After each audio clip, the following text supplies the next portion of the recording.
बिस्मिल्लाहिर्रहमानिर्रहीम, अस्सलाम वालेकुम।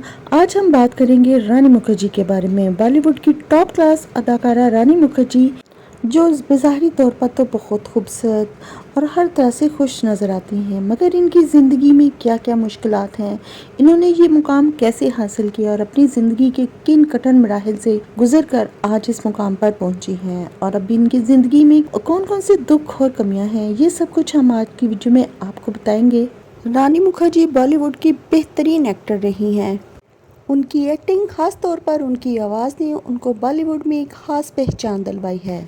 लेकिन एक टाइम ऐसा भी था जब रानी मुखर्जी को अपनी आवाज़ की वजह से तरह तरह की बातें सुनना पड़ती थी। रानी मुखर्जी ने अपने कैरियर की शुरुआत 1996 में फिल्म राजा की आएगी बारात से शुरू की थी। इस फिल्म में डायरेक्टर को उनकी अदाकारी तो पसंद आई, लेकिन आवाज़ पसंद नहीं आई, इसलिए इस फिल्म में रानी मुखर्जी की आवाज़ को डब किया गया। ये फिल्म कोई ख़ास कमाल दिखा नहीं पाई।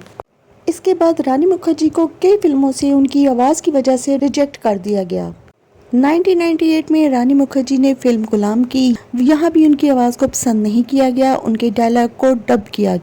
और इसी साल रानी मुखर्जी ने एक और फिल्म कुछ कुछ होता है कि, जिसमें करण जौहर ने रानी मुखर्जी पर विश्वास करते हुए कहा कि हम आपकी ओरिजिनल आवाज़ यूज़ करेंगे, और ये फिल्म सुपर हिट हुई, जिसमें रानी मुखर्जी की एक्टिंग, और न सिर्फ उनकी एक्टिंग बल्कि उनकी आवाज़ को भी नई पहचान मिली।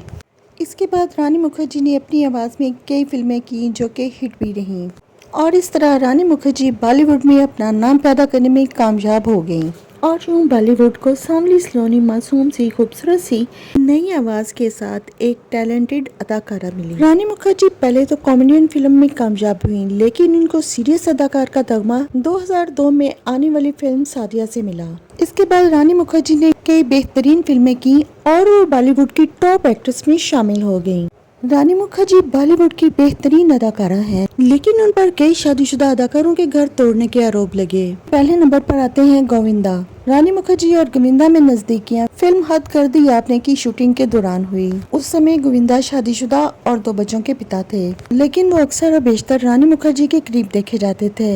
यूँ कह सकते हैं कि सुनीता को रानी से अपना घर बचाना मुश्किल हो गया। फिल्म हद कर दी आपने की शूटिंग के दौरान रानी और गोविंदा में नजदीकियां बहुत बढ़ गयी। फिल्म की शूटिंग हुई थी स्विट्जरलैंड में। दोनों स्विट्जरलैंड की वादियों में प्यार फरमा रहे थे, और गोविंदा ये भूल गए कि स्विट्जरलैंड से दूर हिंदुस्तान में इनकी बीवी और 2 बच्चे इनका इंतजार कर रहे हैं। अब गोविंदा अपनी हर फिल्म के लिए रानी का नाम आगे बढ़ाने लगी। रानी के अपार्टमेंट में अक्सर उनकी कार देखी जाने लगी। मीडिया रिपोर्ट के मुताबिक एक दफा जर्नलिस्ट रानी के घर इंटरव्यू के लिए पहुंचे। उस वक्त गोविंदा नाइट सूट में रानी के घर पर मौजूद थे। अगले दिन ये खबर न्यूज़पेपर में छप गई। अब आए दिन गोविंदा के घर में झगड़े होने लगे। साल 2001 में गोविंदा की वाइफ सुनीता अपने दोनों बच्चों के हमरा गोविंदा का घर छोड़कर चली गई।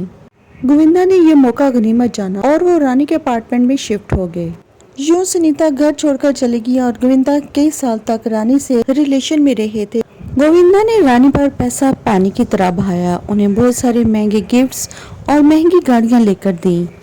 2002 में गोविंदा के ऊपर उनके ससुराल और फैमिली की तरफ से दबाव आने लगा कि वो रानी को छोड़ें, और यूँ गोविंदा 1 साल बाद वापस अपने परिवार में लौट आए और रानी से दूरी बना ली। फिर कुछ ही अरसे के बाद रानी और अभिषेक के अफेयर के चर्चे आम होने लगे। दोनों की शादी की खबरें आ रही थी, लेकिन फिर अचानक से दोनों का ब्रेकअप हो गया।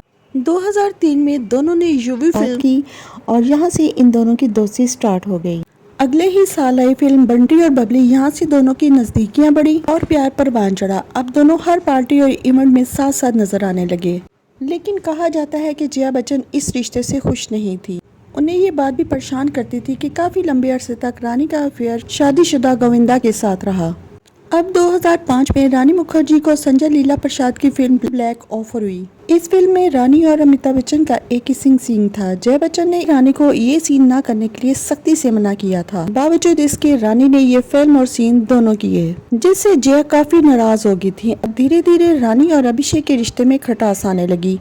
और दोनों में ब्रेकअप हो गया। गुलाम फिल्म की शूटिंग के दौरान रानी मुखर्जी और आमिर खान के दरमियान अफेयर की खबरें गर्दिश में थी। कहा जाता है कि आमिर खान की पहली बीवी रीना दत्ता इस अफेयर से काफी परेशान हो गई, लेकिन कुछ ही अरसे बाद रानी और आमिर अलग हो गए थे। इसके बाद आते हैं आदित्य चोपड़ा। आदित्य चोपड़ा और पायल खन्ना की लव मैरिज हुई थी, लेकिन रानी की आदित्य की जिंदगी में आने की वजह से दोनों की शादीशुदा जिंदगी में उथल पुथल मचने लगी। हालात ये हो गए कि आदित्य ने अपनी पत्नी पायल को डिवोर्स दे दी। इसके बाद कई साल तक आदित्य और रानी रिलेशनशिप में रहे। फिर अचानक से 2014 में इटली में दोनों ने शादी कर ली और लोगों को चौंका दिया।